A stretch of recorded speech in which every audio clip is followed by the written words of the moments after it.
Në Kuranin Kerim thuhet: A'udhu billahi minash shaitanir rajim, bismillahir rahmanir rahim, Allahu waliyul ladhina amanu yukhrijuhum minadh dhulumati ila nur.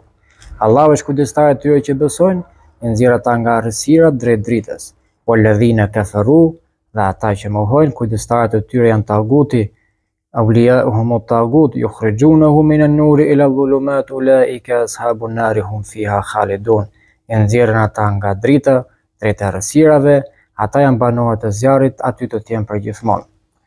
Imam Xhafar as-Sadiq alayhis salam thotë se ky ajet do të thotë se personat që përzgjedhin një imam si kujdestar të tyre që është i drejtë, Allahu do t'i udhëzojë nga errësira e mëkateve drejt dritës së pendimit dhe faljes së tij.